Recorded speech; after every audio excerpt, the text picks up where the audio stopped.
I come in now? No. Well, I believe that's everything. I hope so. Yes, it's a lengthy business. You must be tired. I'm so excited. I wish we could take the youngster right home with us. When do you think we can expect to get him? Oh, well, Oh, just a minute. I'm afraid I forgot something. I have to sign these. These give us permission to check into every detail of your private life. Thank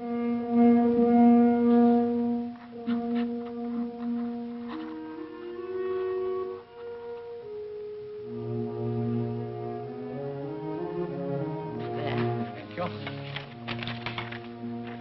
Thank you. Well, that does it, I think. I'm sorry to have kept you so long, but you understand that we must be most careful.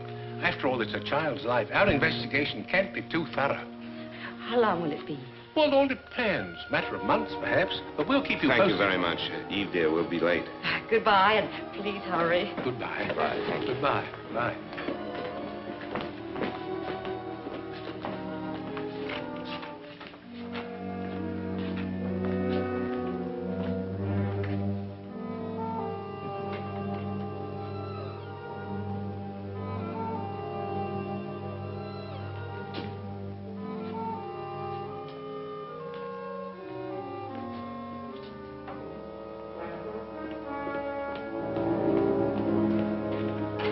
Now can I come in? Oh, yes.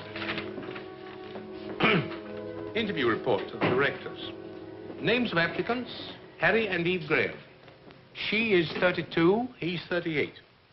Occupation, traveling salesman for the Sutter Sales Corporation, dealing in electrical appliances. The company is owned by the Grahams and was started about 4 years ago. Mrs. Graham appears to be very capable.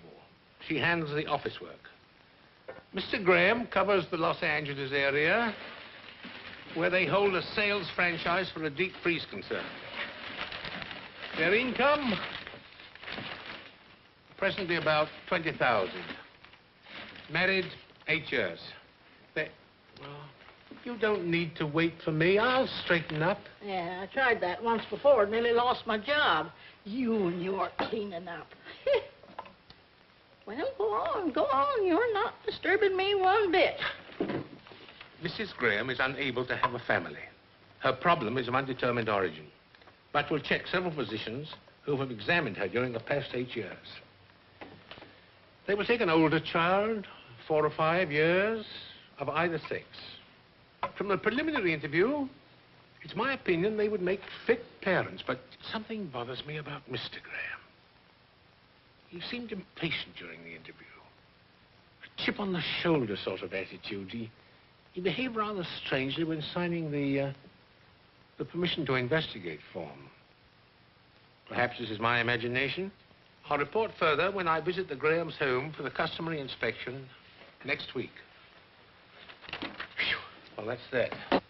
If all the others was like you, there wouldn't be any babies given away in this state at all. Why are you such an old fuss budget, huh? If you had made a mistake once, you wouldn't want to ever let it happen again. Not where a child is involved. No. Well, goodbye, dearie. Eve Graham.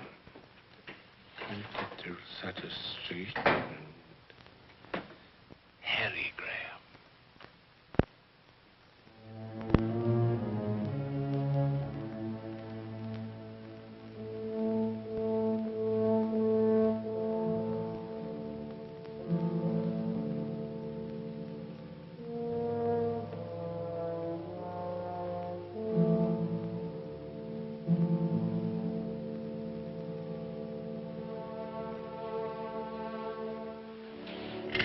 Hey.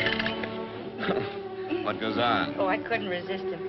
He's the beginning of a collection. There's a whole army that goes with him. We haven't heard anything yet. Oh, but we will, you'll see. Mr. Jordan looks like Santa Claus. Just like a man who gives babies away. And anyway, it's good practice for you, being awakened by mechanical toys. On a teddy bear in the face, and maybe later on a football in the tummy. Oh, you'll learn to love it. You will love it, won't you? Of course I will. Why do you ask? Oh, and it's just my imagination. The other day in Mr. Jordan's office, I thought maybe you were sorry we'd started the whole thing. I wasn't sorry. It's just that Santa Claus was such a deliberate old codger, he got on my nerves, that's all. How about undoing my blouse? How about getting yourself pulled together? This is Tom Morgan Saturday with us. You can do the Caesar salad. What else is cooking? Oh, everything you hate. Roast beef rare, potatoes brown. How does that sound, Master? Sounds like the perfect wife. Good in the office, great around the house. I wonder if it will like him. Well, if it doesn't, I'll keep it myself.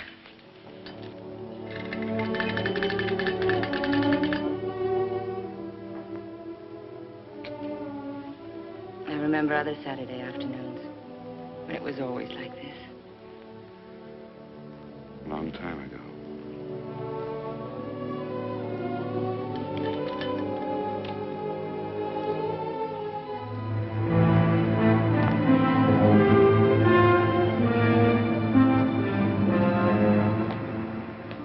You know, this really is a beautifully planned apartment. Yes, we think so. Immaculate. You sure you won't have something? A Coke?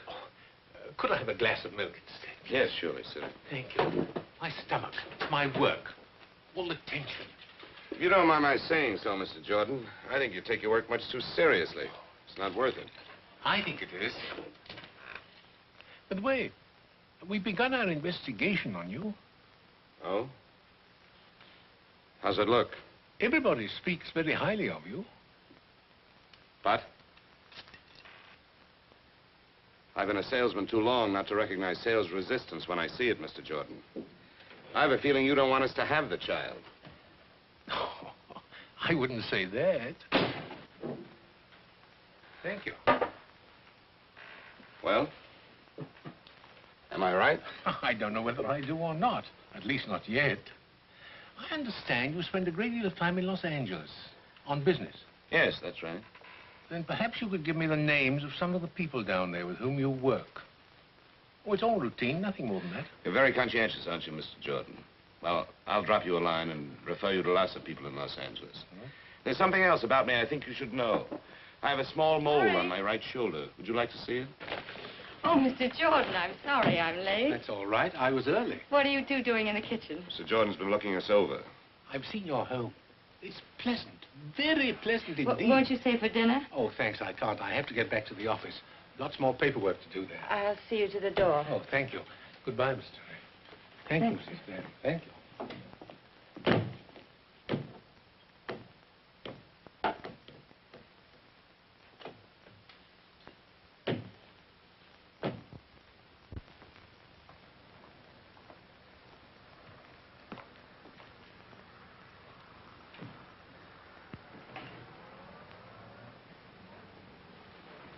What happened between you two? Oh, I'm sorry, Eve.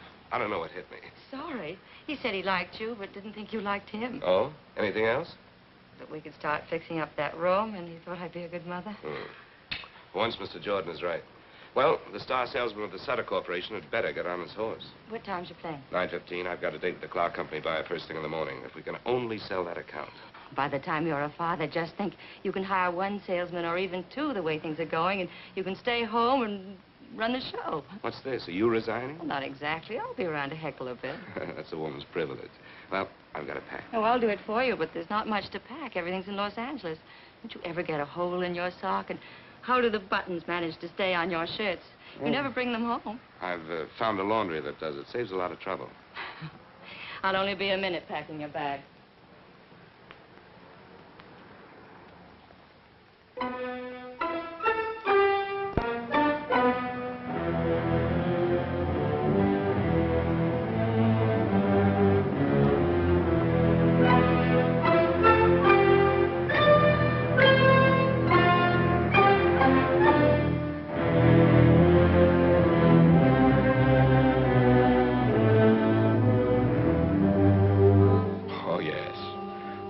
Graham very well.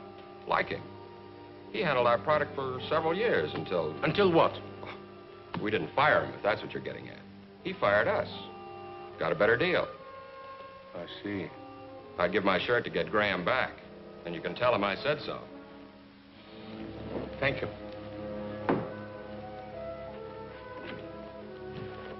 Thank you very much.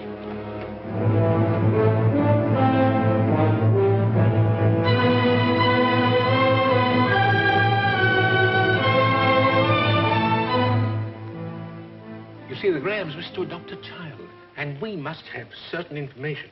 Well, isn't that nice? They want to adopt a baby. How long has Mr. Graham made his office here? Oh, I guess about 2 years. Where does he live when he's in Los Angeles? I guess he just lives around, hotels, motels, wherever he can get in. It's cocktail time, honey. Are you with me? Mr. Jordan, this is Roy Esterly. Oh, I'm very pleased to meet you. What line are you in? Mr. Jordan is getting some information on Harry Graham. Oh, Harry's not in any trouble. Mr. Jordan's not a cop. I'll tell you later. Okay, sweetie. You fill him in on Mr. Exclusive, and when you get through, come on back and have a little chat with me, huh? Excuse me, but could I ask you a few questions? Why, sure. Fire away. What do you know of Mr. Graham? Oh, he's a good guy. But you called him Mr. Exclusive. Oh, well, I was kind of kidding, I guess. See, we never see him except here in the office, and of course, when he's here, he's buried in work. You know, I can't understand how a guy can live without a little social life. So he's not a playboy, like some cornballs I could mention. Playboy. He's the original invisible man. You never see him anywhere. He's not at the hotels, restaurants, nightclubs. Man comes to town, and just like that, he disappears. Mr. Jordan, I have an idea. I'm sure Harry will be calling in. You can get everything you want right from him. I'll call the hotels for you. Why don't you just sit over there at Harry's desk? Well, thank you, miss. Maybe I should see Mr. Graham after all. Yes, I'll wait. Oh, as long as you're going to all the trouble, would you kindly ask the hotel people when Mr. Graham was last registered? Surely, I could do that. Say, Mr. Jordan, your throat must get pretty dry asking all those questions. How about a little slug? Oh, you're very kind of you, but no thanks. Bob Vance never called, did he? No. That's good, because I don't want to talk to him. Hello? No, he's in Redlands. He'll be back the day after tomorrow. Yes, I'll have him call you.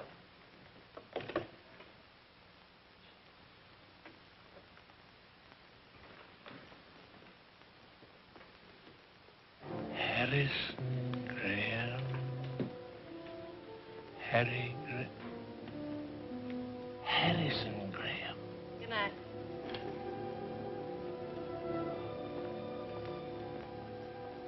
You've really got Harry Graham on your mind. I'm sorry it took so long, but the hotel's had a check. You know, it's funny, but he hasn't registered any of them for months. Several of them remember him.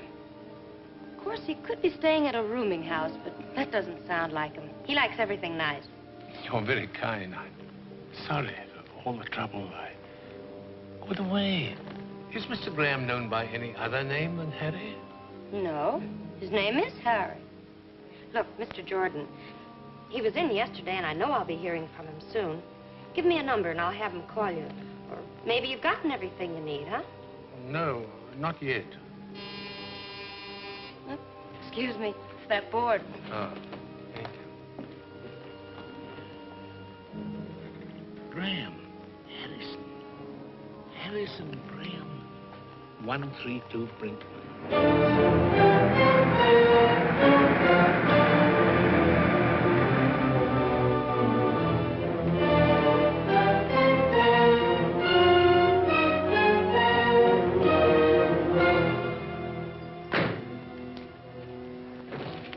Wait for me, please.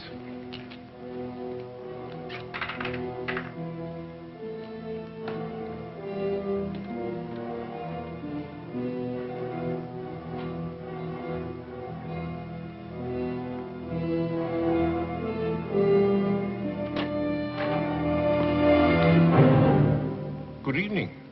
Hello. Aren't you a little off your beat? Well, I was coming to Los Angeles anyway for a meeting tomorrow. I'm reading a paper at the welfare convention. Oh, how nice. So while I was here, I've been doing a little checking up on you. Tell me, why are you listed in the telephone book under Harrison Graham? Harrison Graham's my real name. Oh, you changed it? Some time ago. I thought it sounded a little formal, if you know what I mean. Yeah, but in San Francisco, you're listed as Harry. The phone company got it mixed up. Look, I'm dead on my feet. I just got home from work a couple of hours ago. Suppose we meet for lunch tomorrow. Maybe we can learn to get along. Well, I'm busy tomorrow, but I'm sorry I bothered you. But after all, it is my job. I understand. Yeah. Good night. Good night.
Pay him off. Tell him to go.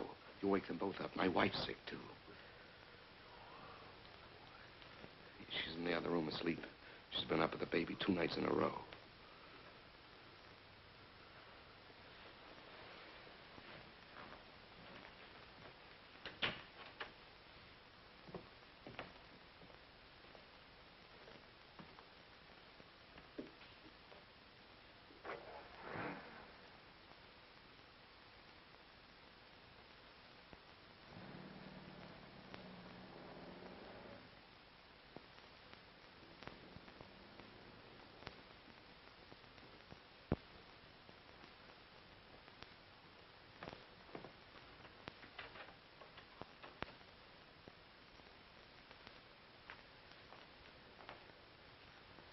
How long has this double life of yours been going on? About 8 months. And you tried to adopt a child. What are you going to do? Call the police. You can't. Not now. Not with her like this. Please, I've got to try to make you understand. Please. I can't believe it. I can't. How could a man like you, successful, admired, get into a position as vile as this? How? I don't know. I don't know how. Loneliness, I guess. Have you ever spent half your life living in hotel rooms, eating in restaurants with only a newspaper for company, walking the streets, looking for a movie you haven't seen? Well, that's the way it was one Sunday afternoon when I was stuck in Los Angeles. Couldn't get home to spend the weekend with Eve. I called her, but we didn't talk about us. She was in one of her executive moods, career woman. You've never seen her that way. She's different now. Anyway, when I got off the phone, I was twice as lonely. I felt as if the walls of the hotel room were closing in on me. So I decided to go out for a walk. Some men on the road escape their loneliness with women who are easy to get. But that didn't work with me. In all the years of my marriage, I never looked at another woman. Eve was my whole life. Yet, sometimes in those years, I felt a distance between us which was more than miles. When we found out we couldn't have children, Eve was bitter, restless. It was my idea coming into the business. She caught on fast. So fast, she doubled our sales in no time. And our marriage, well, it became a business partnership. So on that particular Sunday, my aloneness was like a pain. Visit that fabulous Beverly Hills. It's only $3.25, including tax. And we'll give you something to talk about when you get back to your hometown. Hey, folks, the tour is just about ready to leave. See the homes of all of Hollywood's greatest movie stars. Visit that fabulous Beverly Hills. It's only $3.25, including tax. It'll give you something to talk about when you get back to your hometown. I liked movies, though I really didn't care where Clark Gable lived. But here were people going someplace, and I went along with them. Hey, folks. Ladies and gentlemen, this is glamorous Beverly Hills.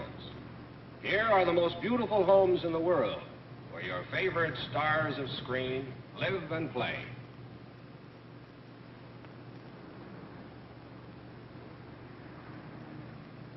Over there is the home of a woman who knows Hollywood best, a lady who shares her secrets with millions, Luella Parsons.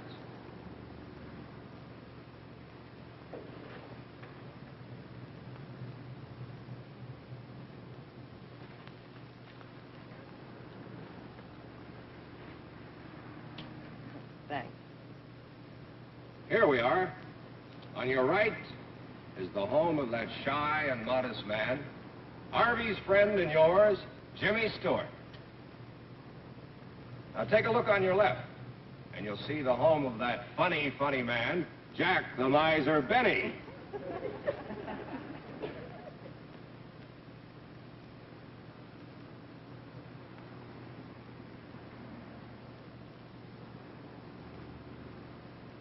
Behind that big hedge over there lives a little man who is Santa Claus to the whole world, Edmund Gwenn. Remember Miracle on 34th Street? Oh, that was a wonderful picture. Did you see it? You missed something. I'd like to know where my favorite mule, Francis, lives. What's that? Oh, excuse me. That's all right. Haven't you any interest in how the other half lives? No, not particularly. I'm just crazy about bus rides. Gives me a chance to get off my feet. And here is a home of a man who's good with the jokes and a genius at the piano, Oscar Levant. Oh, I heard him play a Gershwin concert once. He was just great. What is this, the story of your life?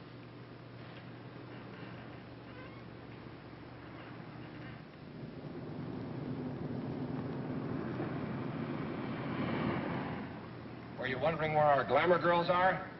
All right, here's your answer. On the right, you see the home of that fine actress, Barbara Stanwyck. The White House, also on the right, is where lovely Jane Wyman lives.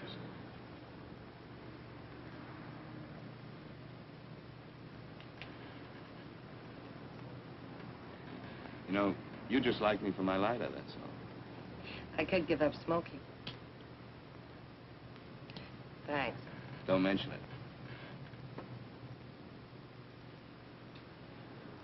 If this is a sample of your work, you're not very good at pickups. I know. I haven't had very much experience at it. This is the first time I ever tried to pick up a girl. Oh, gee, that's too bad. I should be better at it. How's that? Well, I'm one of those terrible fellas that frightens the farmer's daughter, you know. I'm a traveling salesman, only a kind of backwards one. Yeah, you could use a few tips, like, I'm sad and lonely, just want someone to talk to. Don't know any nice girls in this great big town. How about a few laughs? You know, I wanted to say all those things to you just now, only on the level. Thanks, Coach. Do you mind if I sit here? Well, there's not much I can do about it. You're here. You know something? I was a farmer's daughter once. Really? Yeah. I don't know what it is, but you don't scare me at all.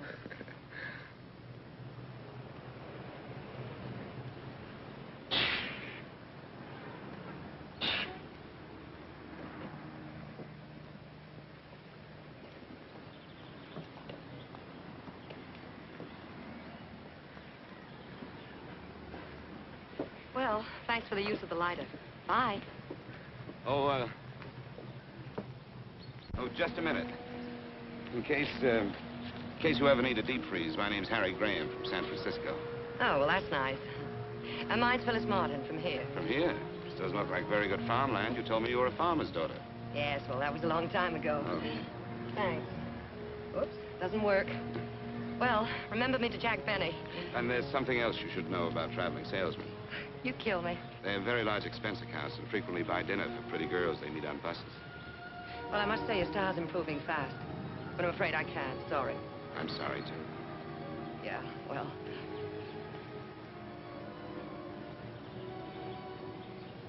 Do you like Chinese cooking? Sure. Why? Have you changed your mind? I know a place that has the greatest water chestnuts in town. If you can stand water chestnuts. I'm mad about them. Let's go. All right.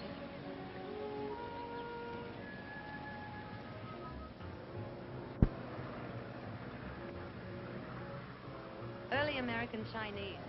You're gonna love it.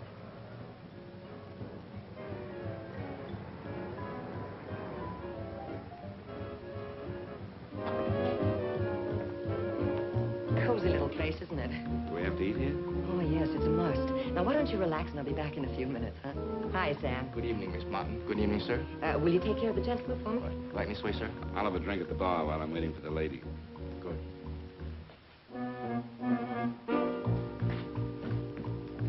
Scotch and soda, please.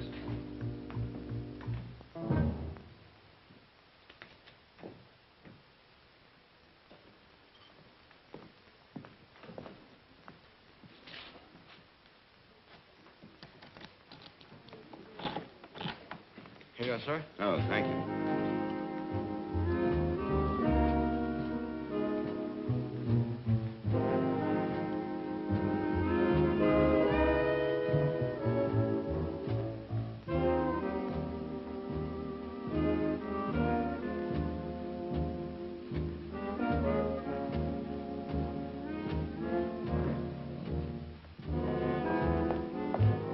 Dinner's ready. Table's over there. Oh, no.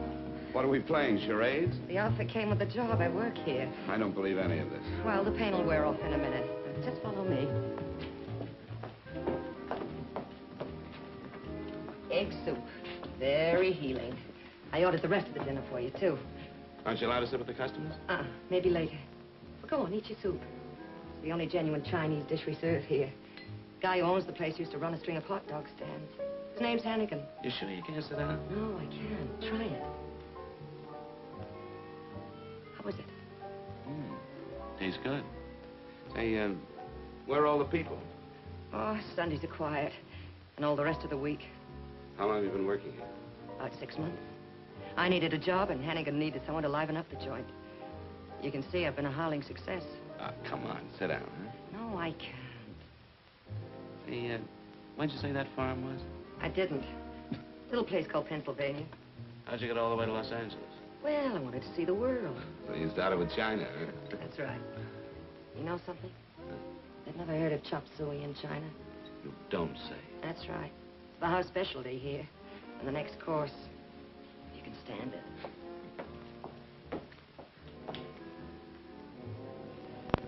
This isn't as nice as Barbara Stanwyck's, but it's closer to my work. Here, let me. Oh, thanks.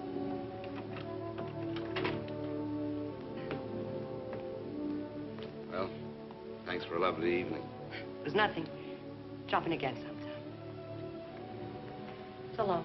You know, we've been together 7 hours, and I still don't know a thing about you, except that you're the nicest stranger I ever met on a bus. Well, I don't know anything about you either. Let's leave it that way, huh? All right. I will tell you one thing about myself, though. What's that? On that bus this afternoon, I felt just as lonely as you did. I feel better now.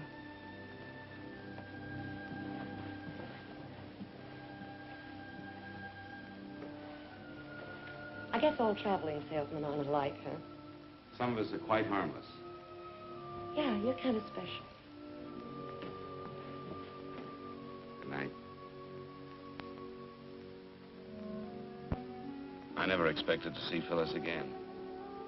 but I knew I'd remember this day when two strangers helped each other through a lonely Sunday. I felt good again, not very sleepy. We're ready with your call to San Francisco. Yes, thank you, operator. Eve? My, 2 calls in one day. Well, never mind, darling. This is deductible business. Monkey business. I cheated on you today. I thought you should be the first to know. Haven't you heard the wife is always the last to know? I'm serious. A beautiful brunette, all curves and soft shoulders. Oh, how wonderful. I hope you'll be very happy together. What kind of talk is that? Aren't you even jealous?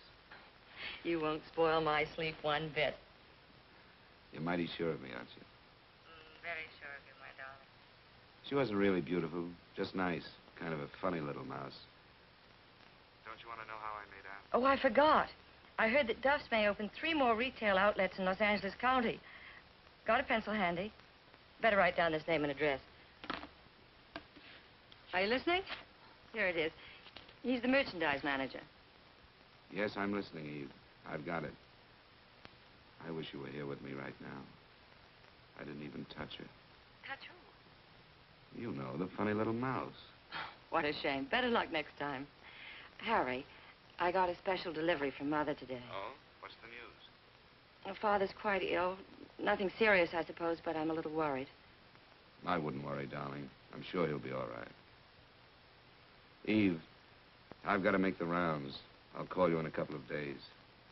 Good night. Night.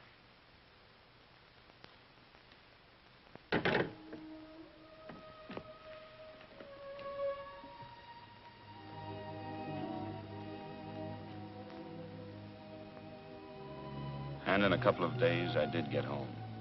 Dead tired and a little bit sick of the deep freeze business. I only wanted a weekend with Eve. But she had other plans, big plans. Tom Morgan, our lawyer, was there. Carl Forbes. He was a buyer for the Redmond chain. I'd never been able to sell him. Then Eve decided she'd try the woman's touch. Why did you ever send your wife in to sell me? She packs quite a punch. Hadn't you heard? Eve's the brains, I'm the brawn. Oh, don't listen to him. I'm just Harry's little secretary trying to get along. I was afraid you'd ask me how the thing worked. Well, how does it work? Would you like some more coffee? Oh, no, thanks. Now tell us all about the superior mechanical features. All right, but stop me if this gets too complicated for you. In the home size, there's a special condenser that eliminates the fan noise and the outside moisture. The single-phase motor is completely sealed, so it has greater efficiency, and we can prove to you in normal operations that our product will save you in electricity 2.5 cents per hour, and the lid is counterbalanced. We just happen to have a model in the kitchen, and if you have your combination Phillips screwdriver handy, Mr. Forbes, I'd be happy to take the freezer apart for you.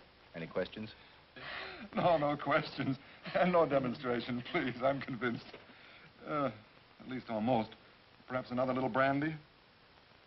Harry, Mr. Forbes would like some more brandy. Harry? Oh, of course. Sorry. Tom? No, thanks. No more.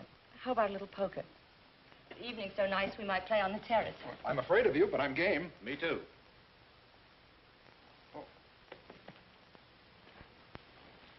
Come on, Harry. Let's have at it.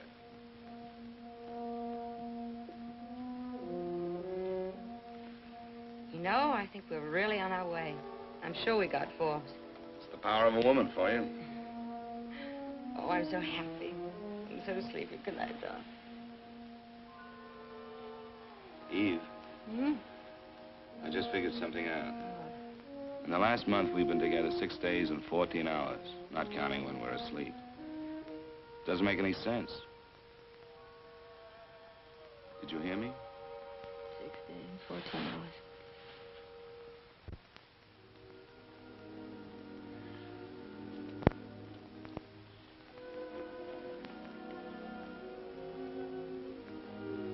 Eve, let's go away tomorrow. Doesn't matter where. Just as long as we're together, huh? Of course, we'll go away sometime, darling. We'll go to all those glamorous places that Holiday writes about. We'll do it Frisk happened to. Let's not wait, Eve. Our marriage is the only thing that really matters. I love our marriage. I know.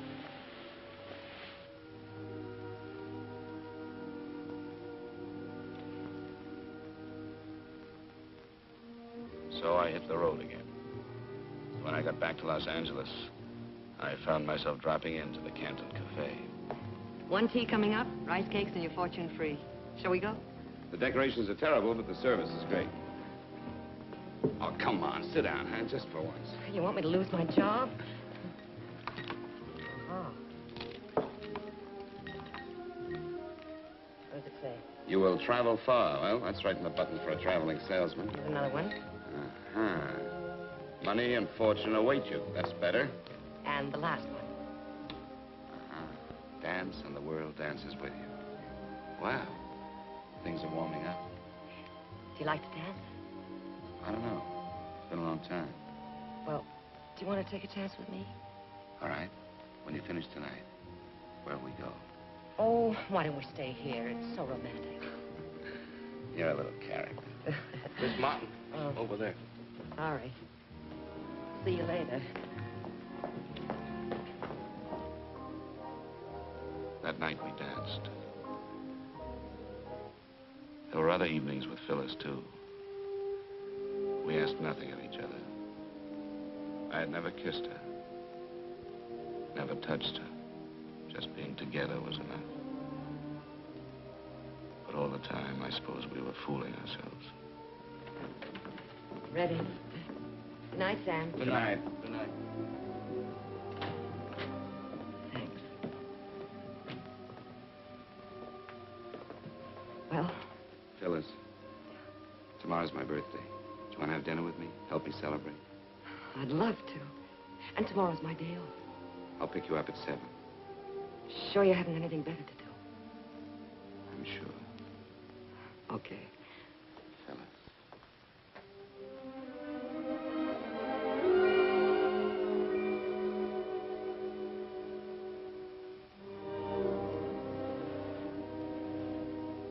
Good night, Harry. Good night.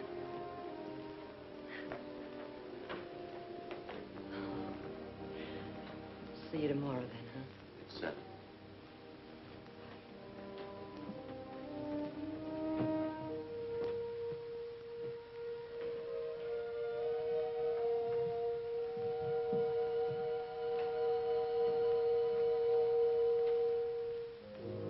I spent my birthday trying not to think of Phyllis. Still, I felt her closeness. I was finding out that I was not the take-it-and-leave-it kind. I knew then I couldn't see Phyllis again, that night or any night. I felt like someone who walks away from the edge of a cliff, back onto solid ground. I felt pretty low, too, about walking out on her. But it was better this way, much better. Come in. Tray's over there.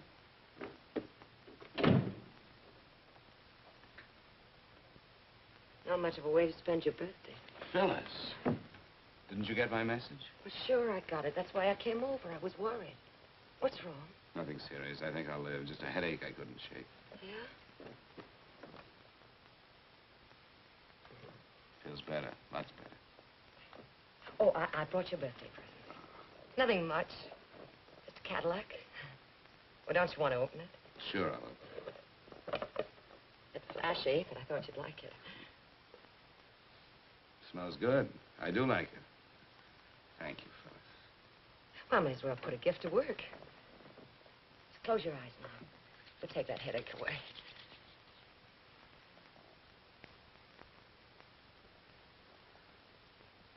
It's working already.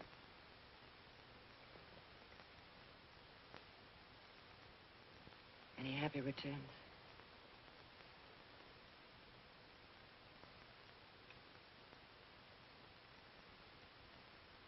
You know something? The headache's all gone. We're going to have that dinner after all. Oh, no, we're not going anywhere. You're going to take it easy. Lady, you have healing powers that are miraculous. I can already hear a soft piano, champagne corks popping, and I know just the place we're going to.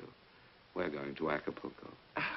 You're crazy. Yes, and I need a shave, too. Look, I'll go home and get into something slinky, then pick me up in 15 minutes, huh? All right. I'll get into something real uncomfortable. You kill me. See you.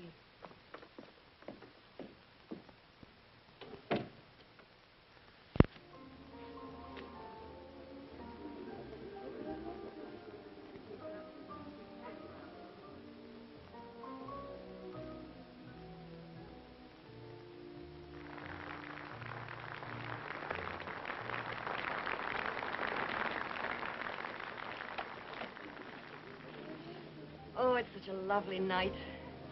This is going to be even better than the last pop. I'm glad your birthday only comes once a year. This once was worth it. Acapulco. No, I never thought I'd make it. And only 30 minutes from downtown. You know you fall in love here. It goes with the check. When did you make that up? Just now. Have you ever been in love? I've tried it. You know what I think? I think you fell in love once, got hurt, been running away ever since. All right. I bet you read palms, too. Yeah, he was with the occupation forces in Germany. You've heard of those Dear John letters, haven't you? Yeah, sure. Well, I got a Dear Phyllis. Seems I lost out to a little Fräulein. I guess all men are no good, huh? Oh, I don't know. I think there are one or two nice ones left in circulation. Here's looking at you, Phyllis.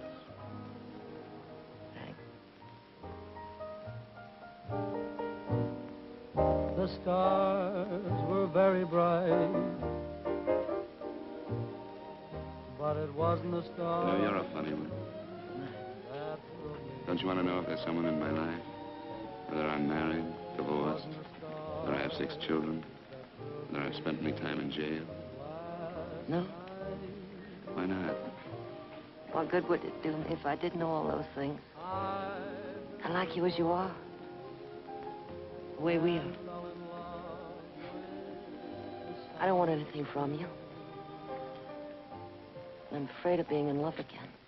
I touched your hand, the spell you cast was a magic thing.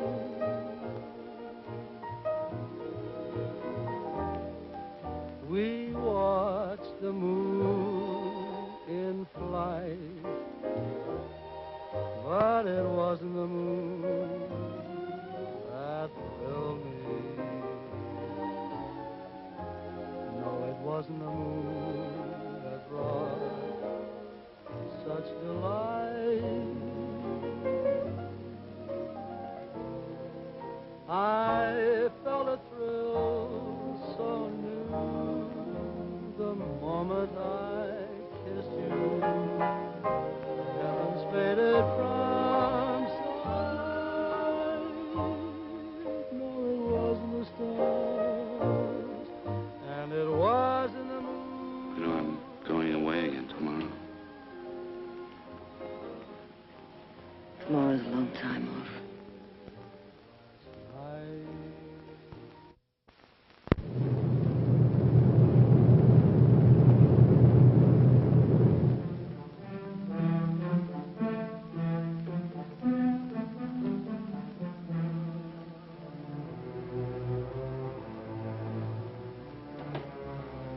Eve?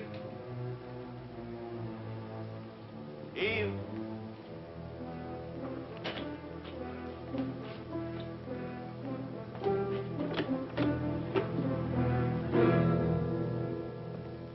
Eve? What's wrong? Darling, I'm so glad you're back. What's the matter? Father's had a heart attack. His condition's critical, and I have to go at once. Oh, poor baby. I'm sorry. He's such a great guy. Do you want me to go with you? Thanks, but you better stay here and take care of things. Anyway, I got the last seat on the plane. What time? 10 o'clock. I changed planes at New Orleans for Miami. What about money? Oh, all right. I cashed a check on the company. How was the trip? Pretty good. We got the Barlow account, but it took some doing. Good boy. Hartnell's and Ventura is complaining about factory deliveries. I got that all straightened out. Oh, fine. Well, I'll take care of the office here until you get back. If you need any help, call. I'll hop a plane. Maybe he'll pull out of it, huh?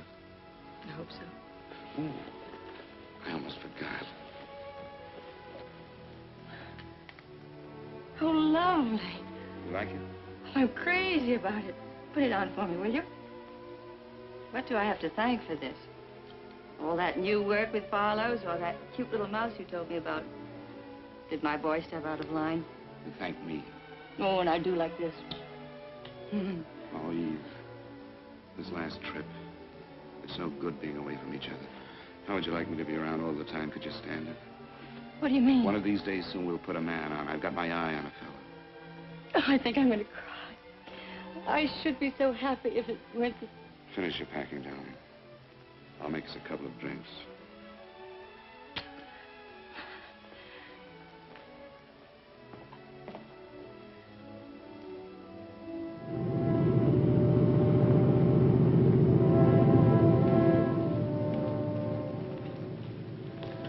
I've been thinking about something. What was that? About your being here with me all the time. I didn't realize home meant that much to you. I've been so wrapped up in the business that I thought you liked things the way they are, traveling around and meeting people. I did, but I've had it. Now I want to stay put. And I was wrong about something else, too. Wrong? For nearly 4 years, ever since the doctor said, no baby, I hated myself and you and everybody. I was resentful when you suggested adopting one. I couldn't see taking care of somebody else's child. Remember that? Yes, I remember. I was wrong. What made you think of it now, after so much time? Maybe it was the telegram from home. I suddenly thought of how much my family meant to me and how much they loved me. And it seemed selfish not to pass it along to a little child that needed it. Even if it isn't your own? It doesn't seem to make any difference. You still want one? Yes, of course I do. Well, then, would you see maybe about getting one while I'm away? Yes, I will, Eve. Tomorrow morning, the very first thing. I thought you'd forgotten all about it, that the business was our baby. Will you forgive me for taking so long? Yes, Announcing the departure of American Airlines Flight number 516 to Atlanta and New Orleans, connecting with Miami. All aboard, please. Well, that's us.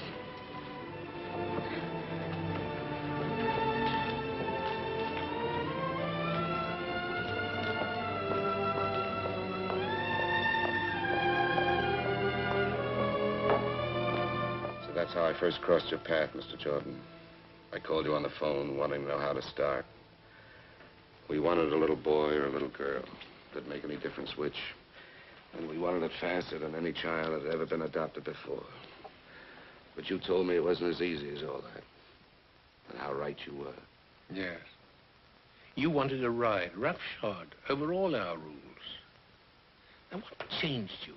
What happened after that? I stayed close to the business, except for 3 flying trips to Florida. You see, Eve's father had improved, but it took a lot out of her mother. She collapsed. Went on month after month. There was nothing Eve could do except stay there. It had been over 3 months since I'd seen any of our accounts. And the business showed it. I had to make the rounds. I did my work. I didn't see anybody but the customers in Los Angeles. Of course, I thought of Phyllis. I wanted to see her. But not the way I saw her the last time. Anyway, before I left town, I dropped in at the Canton Cafe.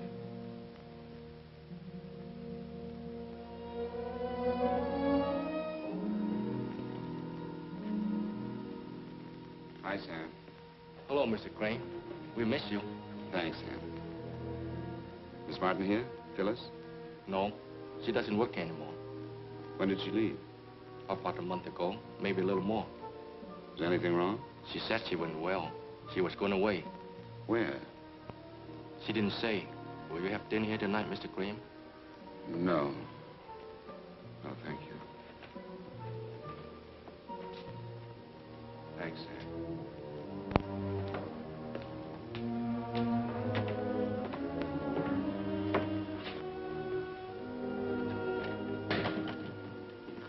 Yes? Is Miss Martin in? Miss Phyllis Martin. What do you want? My name's Harry Graham. I'm an old friend of hers. Does she still live here? She still lives here, but she isn't feeling well. She doesn't want to see anyone. Well, I've got to see her. You remember me, don't you, Mr. Graham? I've spoken to you on the phone several times. Oh, yeah. Yes, I remember. Come in. Thank you. I think she needs you. Her room's right up there, first on the left.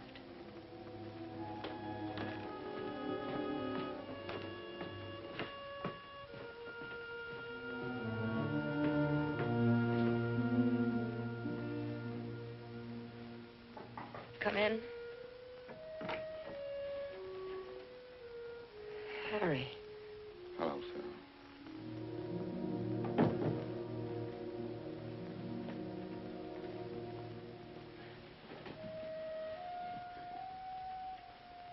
What's the trouble? Nothing.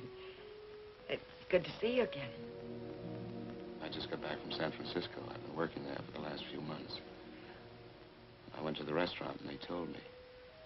And I had trouble getting past your guard downstairs. Well, now that you found me again, how are things in the deep freeze business? What was it, hot water heaters? Phil. What did the landlady mean just now when she said she needs you? I don't know. Come on. Look, I don't need anybody. I can take care of myself. I'm a big girl now.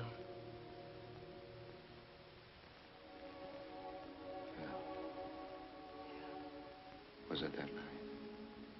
My birthday? It's yours, if that's what you mean. I know. Harry, you don't have to do anything about it. But I want to do something about it. No, I don't trap my men this way. You're free just as you always were. Why didn't you want to see me? What were you afraid of? I don't know. I guess maybe I was afraid you wouldn't want me to have it. I don't think I could stand that. You see, I never had anything of my own until now. Don't be afraid. Of course I want you to have the baby. I'll take care of everything. Don't worry. Look. I've got some things to do. You stay here and rest a while. I'll be back later. Good. And Phil, I'm glad, terribly glad I found you. So am I. Come on.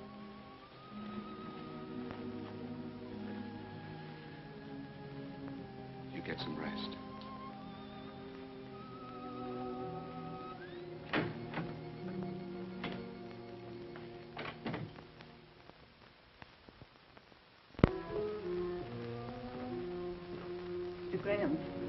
Mr. Graham, this is Dr. Wallace.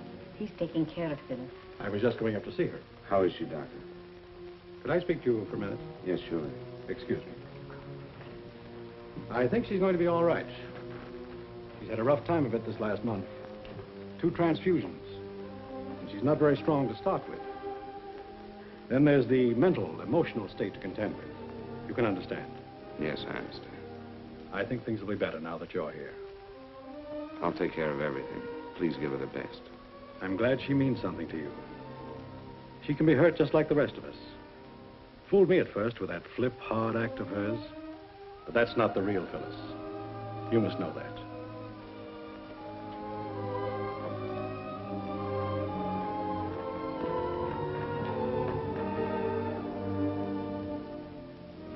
How can a man call a woman his wife for 8 years? Someone whom you love, who loves you. How can you call her and tell her that you must have a divorce? Worse than that, you've been unfaithful. You're going to be a father. How can you hurt someone so much?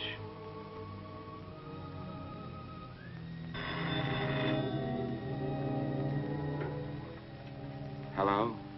Eve? Oh, Harry, I've been trying to reach you. What is it, Eve? Your father? About an hour ago. I'm sorry, darling. I'm sorry. I'll have to stay with Mother a while, and then I'll come home to you. Can you hear me? Yes, of course I can hear you. Are you all right, Harry? Yes, of course I'm all right, Eve. Give your mother my love and take care of yourself. Goodbye. Goodbye.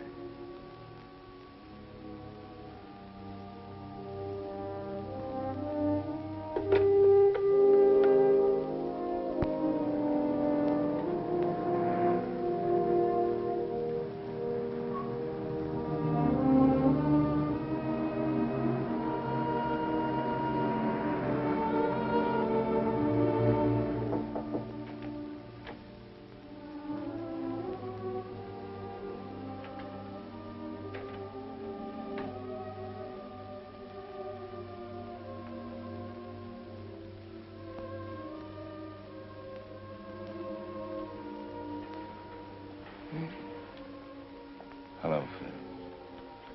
Oh. I forgot to ask you something. Yeah, what was that? Will you marry me? No. Not this way. I'm not asking you. I'm asking you.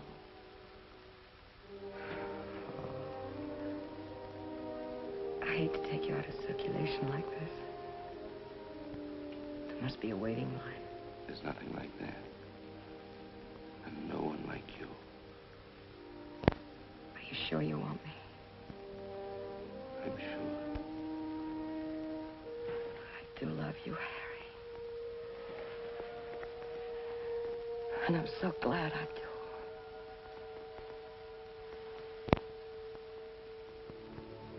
I stayed with her until she fell asleep. You may laugh, Mr. Jordan, but for the first time, I felt needed. I loved Eve, but I never felt she needed me. How did you expect to get away with it? I didn't.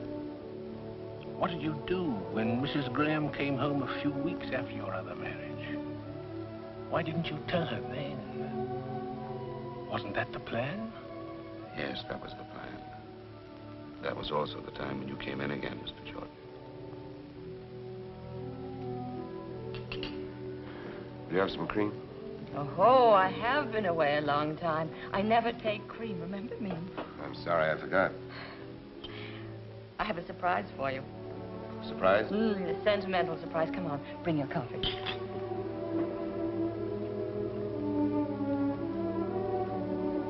Eve, there's some things we've got to talk about. Father wanted you to have this watch. It was Grandfather's, and then when Father and Mother married, it was a wedding gift to the groom. Grandfather said that having a watch and chain made a man feel more like a man, sort of like a mustache cuff, I suppose. I wish I could have thanked him for it. Well, he told me to tell you to take very good care of it because it should be passed down to our son. He said it was a lucky watch and should be kept in circulation. Our son, I'm glad he didn't know how I let you down. You haven't let me down. You couldn't. Yes, I did. When I learned I couldn't have a child. And that's when I became the little efficient white-collared girl. I forgot some things. You didn't forget. Maybe I became the absentee husband. Wanted to show the business world we were smarter than the rest. And we did show them. Listen, Eve. Come on. I've got another nice surprise for you.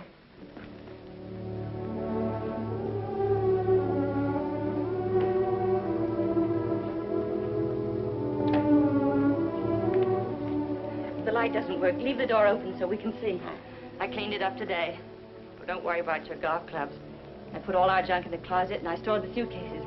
Oh, I think it's going to be very nice when we get it fixed up. Go a little slower, Eve. I'm not with you. Remember Mr. Jordan? Mr. Jordan. When I left for Florida, you said you'd look into the adoption business, and you told me about Mr. Jordan. Oh, yes. Now I remember. I spoke to him on the phone. What about it? Well, that's a surprise. I called him this morning. He said he wanted to see us both, but he thought he could help us. Of course, it may be a while. Well, so you decided to go ahead and fix the place up? Well, I know it was impulsive, but I couldn't wait. I thought we'd put the bed here, and the chest of drawers over here, and one of those little rubber tubs in case he's too small to use ours. Like it. You still do want a child, don't you? Is adopting a baby terribly important to you? Oh, yes. More important than I ever knew before. Except for you, it would mean everything to me. All right. I guess we'll go see Mr. Jordan.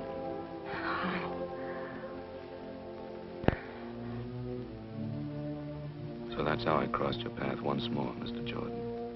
What was in your mind? Did you think you could live this lie for a lifetime? Well, when I realized how much a child meant to Eve, I decided to help her by staying married until the baby became legally ours. Then I'd get out of her life. I must say, that was both a gallant and a foolish scheme.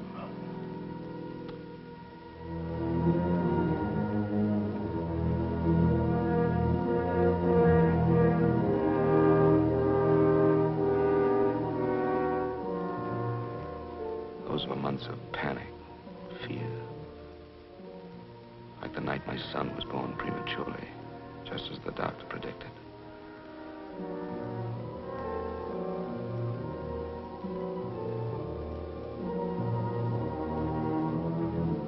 Mr. Graham.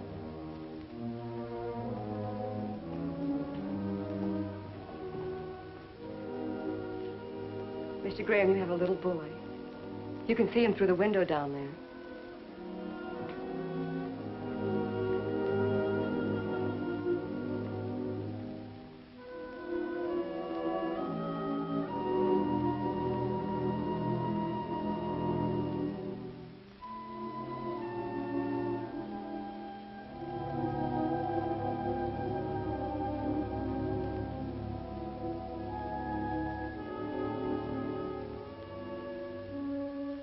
The axe began to fall one day not so long ago, when I'd just gotten in from San Bernardino. I'd stopped by the office to clean up my desk. It was Eve's and my anniversary. I tried to get home, but I couldn't make it.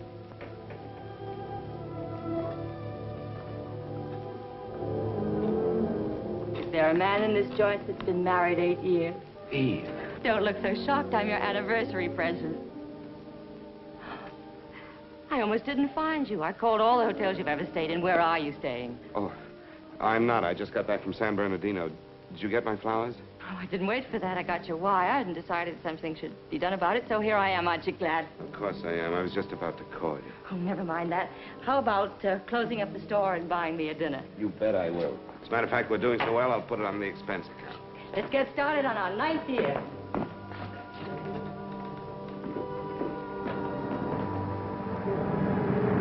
After dinner, Eve wanted to take a walk. I was afraid every step of the way. Yet I tried to get into the holiday spirit for her sake. For a moment, it was like old times, until... Mr. Graham, if you're going home, could you give me a lift? Some other time. See you, Ricky. Who's he? Store executive, son. I have dinner at that place down there. What does he mean by home? Oh, the Chapman Park Hotel. I stayed there a while back. They live nearby. How about nightcap? Love it.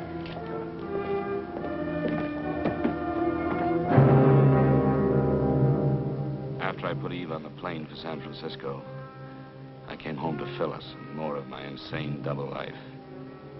I was beginning to act and think like a criminal, afraid to be found out, yet sick of deceit and lies. Hello, Phil.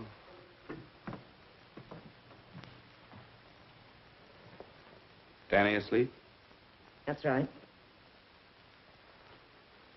All right, Phil, out with it. Surprised you came back. What do you mean? Let it go. No, Phil. I won't let it go. I want you to tell me. All right? You must know I'm feeling a little cheap, that's all. Ricky. Worse than that, Ricky's mother. Oh, she couldn't wait to phone me all the grisly details. Made a wonderful story out of it. You know, just like the Sunday papers. Husband's supposed to be out of town. Secretly meets another woman. Secretly. He might have done a neater job of it, Harry. Yes. Yes, you're right. Getting awfully excited over one, aren't I? There must have been others. No, no others. Well, that's a comfort. I'm behaving like a fool. After all, I dragged you into this marriage. Stop it. Don't say that. It's not true, and you know it. Leave me alone, will you? Listen to me. There's something I've got to tell you. Please. Just leave me alone. Phil. Phil, you must listen. Harry, get out, will you? Phil. Get out.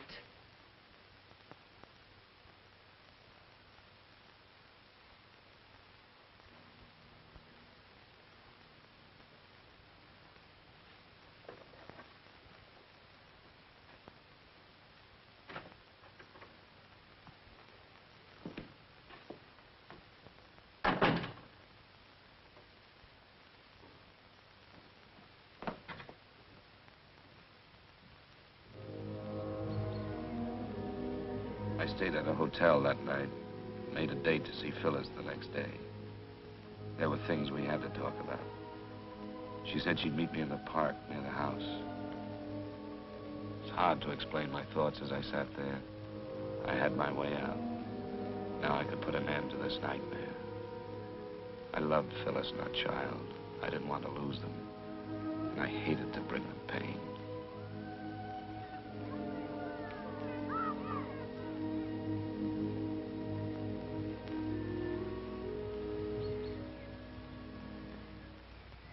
Hello, Phyllis. Hi. Cigarette? No, thanks. How's Daddy? He's fine. I had Miss Higgins come over and sit with him. Look tired. Yeah? Well, I didn't sleep too well last night. Neither did I. What did you want to talk about, Harry? I've been thinking I could manage $85 a week. Can you and Danny make it? Sure. You can get the divorce and all that. I'll pay for everything. I'm sorry it had to happen this way. I never meant to hurt you. I'll come around later and get my things. Okay, anytime.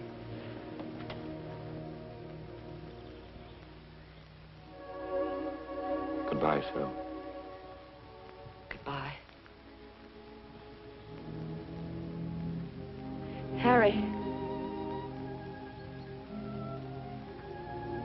This is crazy. I can't go through with it. I guess you just gave my ego a kick. Will you forgive me? I do love you so. You big lug. You know why I didn't sleep last night? I kept thinking about our marriage. You know, the way we got into it. It wasn't fair to you. Don't say that, Phil. Never. Do you hear me? Please, take me home, will you? You really want me to? Oh, yes. We need you. Come on.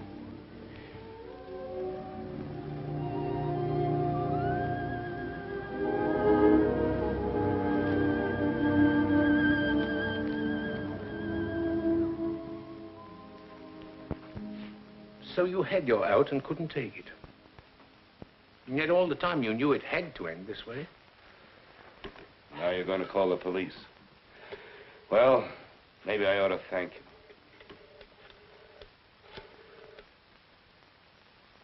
I'd like a taxi at 132 Brinkman Street, please.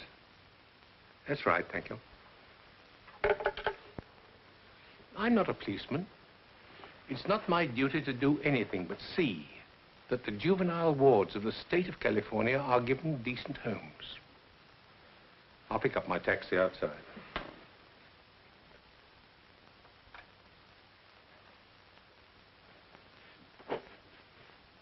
I can't figure out my feelings toward you.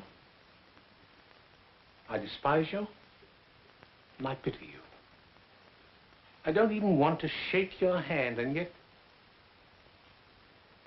I almost wish you luck.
first, Phyllis. Just a moment ago, I watched your sweet face as you slept, knowing I had to hurt you again. And when I tried to say goodbye to Danny, it was almost unbearable. I cannot expect you to understand what I'm about to tell you.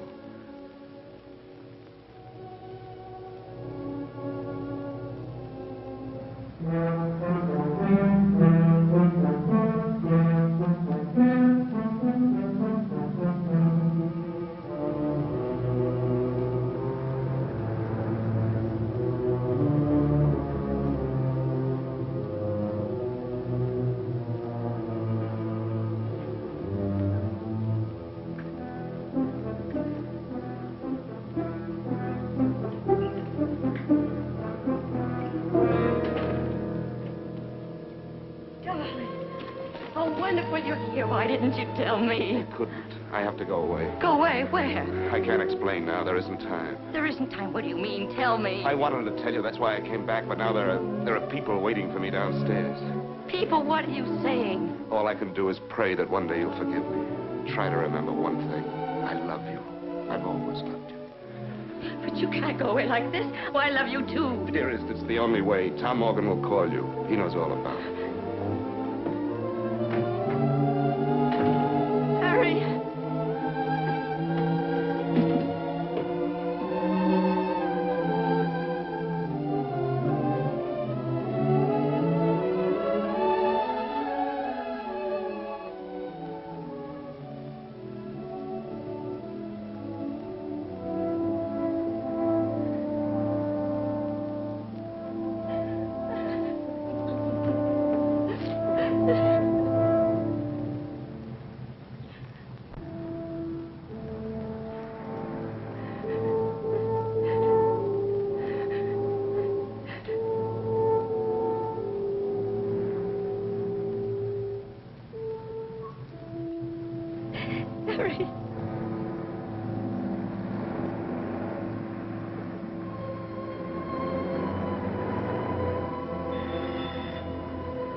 Graham is in no sense a hero, certainly.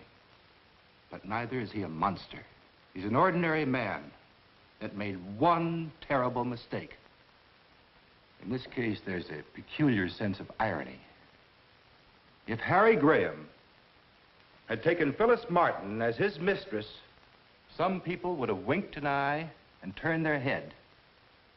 But because he gave her and the child she bore him his name and an honorable place in the community, he must be utterly destroyed. Now, I don't deny that the defendant should be punished. But I do believe that in this case, punishment might well be tempered with mercy. Thank you. As the prosecutor has pointed out, there are many bigamous marriages going on that nobody knows about. The prosecutor is also quite correct in observing that this is a condition which strikes at the very roots of our society. Please stop it. I'm guilty. Why go on talking about it? As the counsel for the defense has brought out, there's irony in this case, tragic irony. I suspect that the defendant may have even loved both these women. Perhaps he even needed them both. I also suspect that he may now have lost them both. When he's once more a free man, it won't be a question of which woman he'll go back to, but rather which woman will take him back. That decision is theirs. Under any circumstances, he'll be forced to continue to support them both, and he will legalize the status of his son by naming him in his will. These are decent women, Mr. Graham. You're basically a decent man, and that's the whole point. When a man, even with the best intentions, breaks the moral laws we live by, we really don't need man-made laws to punish him. He'll find out that the penalty of the court is always the smallest punishment.